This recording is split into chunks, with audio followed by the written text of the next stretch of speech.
अल्लाह करे कि ये जलसा बेइंतहा बरक़ात का हामिल हो और आइंदा जलसा अपने वक्त पर और पूरी शान के साथ मुनक़िद हो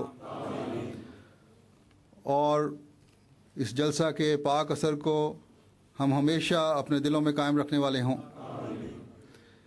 अब हज़रत मसीह मौऊद अलैहिस्सलातु वस्सलाम के अल्फाज में ही कुछ दुआइया अल्फाज में कहूँगा।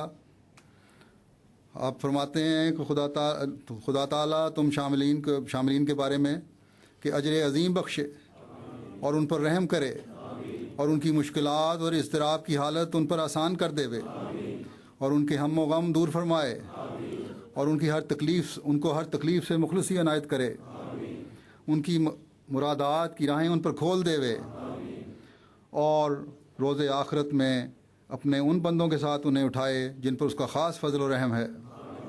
ए खुदा ए ज़ुल मज्द वल अता और रहम और रहीम और मुश्किल कुशा, ये तमाम दुआएं कबूल कर और हमें हमारे मुखालफों पर रोशन निशानों के साथ ग़लबा अता फरमा कि हर यक ताकत और कुदरत तुझी को है। आमीन सुमा आमीन। जैसा कि मैंने कहा था, ये जलसा मुख्तसर था तादाद के लिहाज से।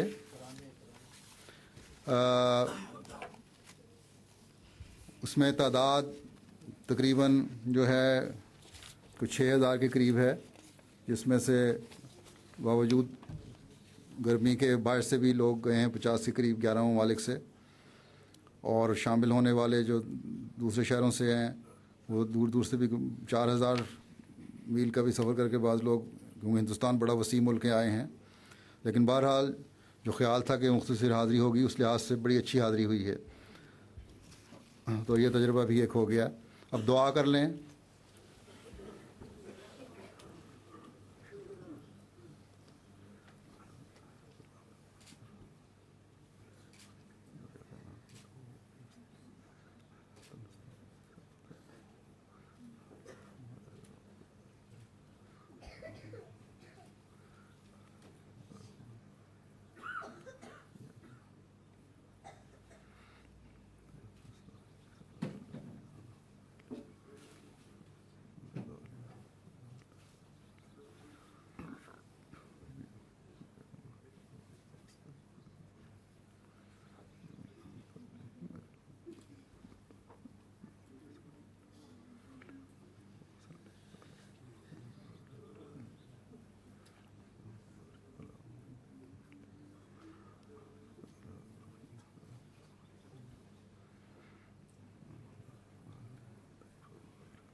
आमीन।